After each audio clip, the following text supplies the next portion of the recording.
Paris s'éveille, mais aujourd'hui, c'est Moscou qui s'agenouille. À des milliers de kilomètres de la Mecque, au cœur même de la Russie, des centaines de milliers de personnes s'inclinent dans le silence sacré de l'Aïd. Une mère humaine, unie par la foi, transformant l'aube en prière collective. Comment en est-on arrivé là? Pourquoi des Russes de souche se tournent-ils par milliers vers l'islam? Et si l'un des plus grands bouleversements spirituels du 21e siècle se jouait là, sous nos yeux?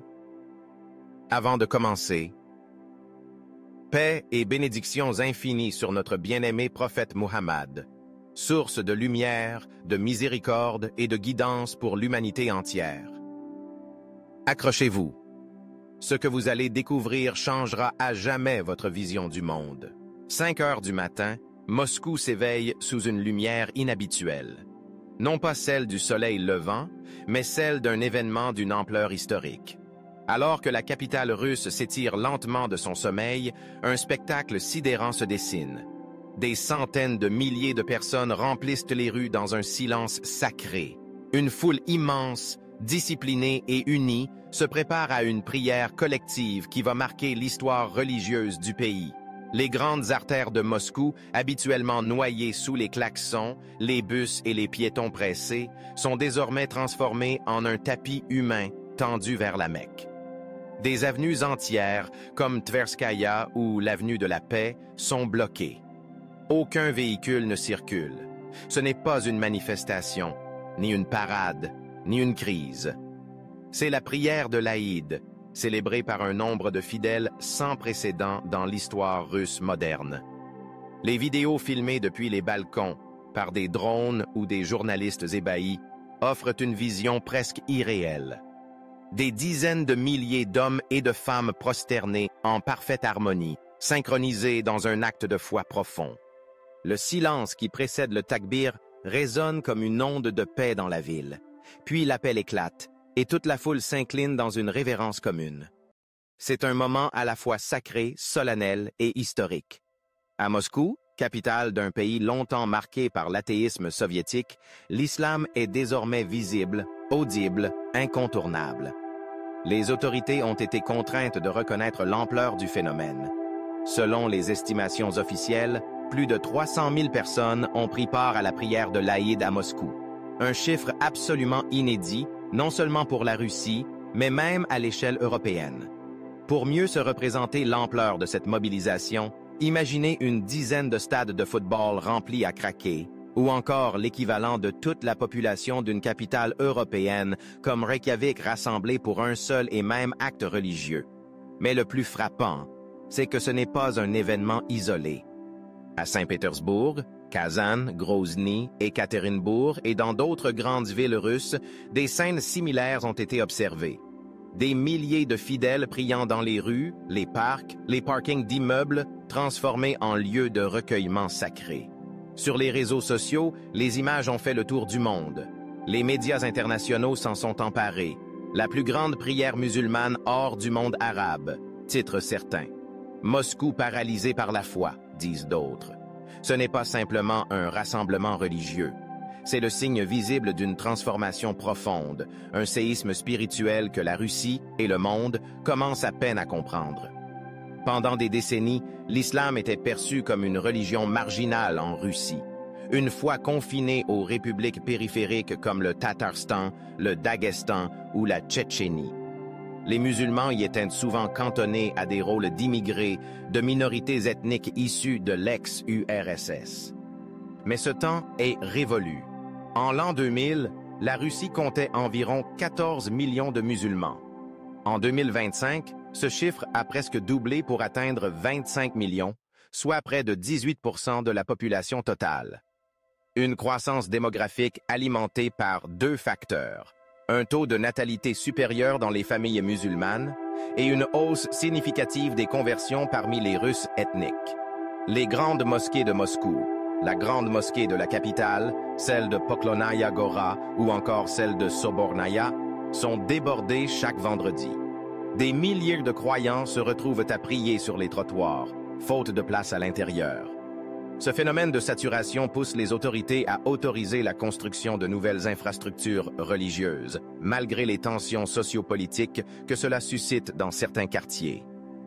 Le plus inattendu dans cette croissance, c'est qu'elle ne vient pas seulement des minorités traditionnelles. C'est un phénomène nouveau, puissant, inattendu. Les Russes de souche se convertissent à l'islam. Les conversions. Une réponse à une crise spirituelle profonde.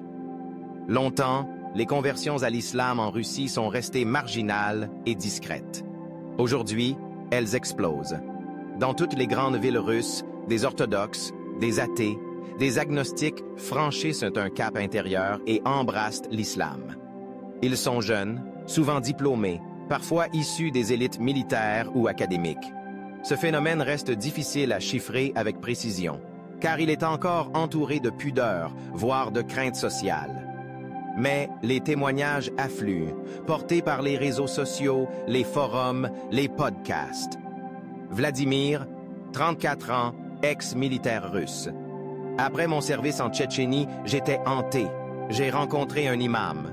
Ce n'était pas un endoctrinement, juste une écoute, une sagesse. L'islam m'a apporté une paix que je ne connaissais pas. Maria, 32 ans, ex-chrétienne orthodoxe. L'islam m'a séduite par sa simplicité. Pas d'icône, pas d'intermédiaire, juste une relation directe avec Dieu. Dimitri, 40 ans, ancien policier. Après avoir vu tant de corruption, tant de compromission, j'avais besoin d'une foi vraie, incorruptible. Pourquoi ces conversions? Parce que la société russe post-soviétique est en crise spirituelle. Le matérialisme a laissé place à un vide. L'Église orthodoxe est souvent perçue comme trop proche du pouvoir, trop hiérarchique, trop figée. L'islam, au contraire, propose une structure claire, une morale exigeante mais accessible, et surtout une connexion personnelle avec le divin. Le Coran est lu, médité, partagé dans des cercles d'études de plus en plus nombreux. Face à cette transformation rapide et profonde, l'État russe adopte une stratégie ambivalente. D'un côté, Vladimir Poutine et ses conseillers font preuve d'une reconnaissance officielle. Chaque année, le président adresse des vœux pour l'aide, soutient certains projets de mosquées et coopère avec des figures religieuses musulmanes comme Ramzan Kadyrov, le puissant leader de Tchétchénie. C'est une manière pour le Kremlin de montrer que l'islam est compatible avec la loyauté envers l'État russe. Mais d'un autre côté, la surveillance est étroite. Les sermons des imams sont encadrés, les écoles religieuses sont monitorées, les financements étrangers, notamment en provenance du Golfe, sont strictement régulés. Le Kremlin veut une pratique religieuse encadrée, dépourvue de revendications politiques. Le pouvoir sait que la montée de l'islam peut devenir une force de stabilisation ou de tension. Avec ses 25 millions de musulmans, la Russie est déjà le plus grand pays musulman d'Europe, dépassant la France, l'Allemagne ou le Royaume-Uni. Mais ce qui rend le cas russe unique, c'est que l'islam y est enraciné historiquement. Les Tatars, les Bachkirs, les Tchétchènes sont musulmans depuis des siècles et sont russes à part entière. L'avenir est clair. Si les tendances actuelles se maintiennent, 30 à 40% de la population russe pourrait être musulmane d'ici 2050. Ce basculement démographique pourrait profondément modifier l'identité nationale du pays, ses alliances internationales et même son poids géopolitique au sein du monde musulman. La Russie, longtemps bastion du christianisme orthodoxe, est-elle en train de devenir le nouveau pôle spirituel de l'islam en Europe?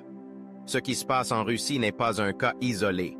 À travers le monde, l'islam est en pleine expansion. Selon les estimations, près de 3 milliards de personnes pourraient pratiquer l'islam d'ici 2060. Des pays historiquement chrétiens voient émerger de puissantes communautés musulmanes par l'effet combiné des conversions, de la natalité et de la migration. Mais la Russie n'est pas simplement un acteur passif de cette mutation. Elle est peut-être à l'avant-garde d'un renouveau spirituel global, un renouveau non occidental, non capitaliste et profondément ancré dans la quête de sens. L'histoire retiendra peut-être que le plus grand bouleversement du 21e siècle n'était ni économique, ni technologique, ni militaire, mais spirituel. Et vous, qu'en pensez-vous? Vivons-nous un changement de civilisation silencieux mais irrésistible? La Russie est-elle en train de devenir le pont entre l'Europe et le monde musulman?